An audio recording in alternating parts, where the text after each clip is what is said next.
nik uste dut, beha batik bat, euskaltzalea izatez aparte eta abertzalea nik uste dut oso aktivista zela, ez? Euskararen munduan, kulturaren munduan, eta nik uste dut herrigintzak dituen atal guztietan bazuela bere tokia eta bere ekarpen tokia esango nuke, ez? Nik uste dut bazela horietako bat esaten da askotan, ez? Herri bat maitatzeko era asko daudela, ez? Nik uste dut Ramon Labayenek herri hau 1000 eratara maite zuela. Eta, bueno, agian gu baino gazteko dienek ikusiko dute halako atxon bat bezala, ez? 85 urte beteta joan dela, baina ona litzateke beak egindakoa, ez bea bakarrik noski, baina bea nik uste dut nolabaiteko bultzagile bat izan zela, ez? Beti bultza eta aurrea eta egin. Erreferentzia horiek ezagutzea ere ona litzateke, belaunaldi berriek jakin dezaten aurretik ere bakarren batzuk zerbait egin dutela, eta behaiek testigantza hori hartu eta beste hainbeste egiteko gai izango bagina, ondo. Orduan horixe da, Ramon. Historia, baina etorkizunari begira ere ekarpenak utzi dituen gizona. Ramon hasieratik independenta sareko kidea da eta talde bultzatzailekoa. 2010ean kaleratu genuenean ari gara agiria, esanez independentista sarea sortzen goazela eta hori, ja bertan han egon zen aurkezpenean. Eta parte hartu du, baina era gogotsuan denbora guztian. Bai gure hilera talde bultzatzaileko kide moduan, gero gure agerraldi prentsaurrekoetan beti izan dela hor, gure mobilizazioetan, eta gero etengabe bere ekarpenak egin ditu, ekarpen eta lan oso interesgarria. Eta gero, horrez gain, nik era personalean, berarekin oso harreman gozoa, oso persona hitz asko egitekoa, luze hitz egitekoa, bere ikuspuntua botatzekoa, eztabaidatzekoa, eta gero harreman oso gozoa, ezta? Persona oso egokia, guretzat, independentista sareantzat zubiak egiteko ere.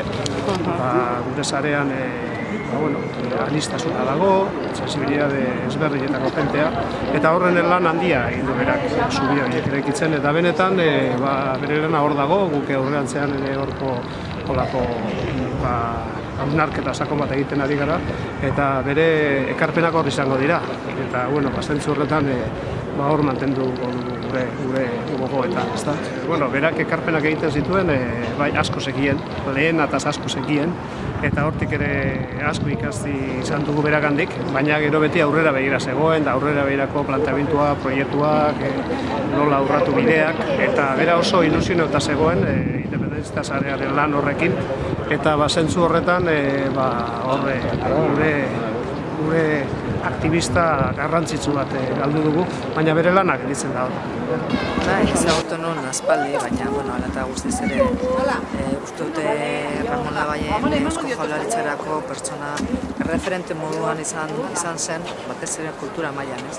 Bere izan zen demokraziaren lehenengo kultura sailburua Eusko Jaurlaritzan, eta beraien eskutik sortu ziren EITB, baita AB, baita Orkestra Sinfonikoa, Euskadiko Orkestra Sinfonikoa beraz, berak izugarrizko lan egin zuen kulturalen arloan, eta gaur egun horretaz baita jarraitzen dugu eta guretzat legado oso importantea izan da. Pena da, bera alditea, baina berak egindako lan guztia gurekin geratzen da eta bera jarraitzeko. Azpimarragarrinan, Ramonek euskal kulturan alde egindako lan guztia, euskeran alde, baita euskal kulturasunaren alde baita ere, ez? Pixka bat gehiago Tolosara begiratu, azkeneko aldiz bere ekarpen euskal pizkunduaren inguruan aitzoli omenaldia egin genionean, ez? Han bideoan azaltzen da bere azalpenak, bere bizipenak, txikitakoak nola izan zian. Eta gero erabiltzeko batean guk azkenen Tolosan hemen Tolosako batzokiko inaugurazioan izan gendun, oso handiz hartu. Eta beti nik uste dut adierazi beharko litzakela Tolosaren enbajador izan dela, bai Donostian, bai munduko hainbat lekuetan. Sinisten zuen oso sendo egiten zuen da. Nire uste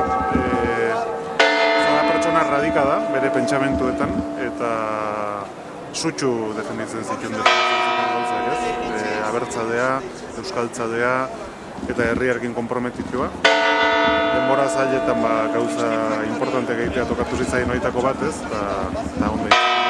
Nik uste gaur ezagutzen dugun Euskadiren zutabe asko beak ere egizituela.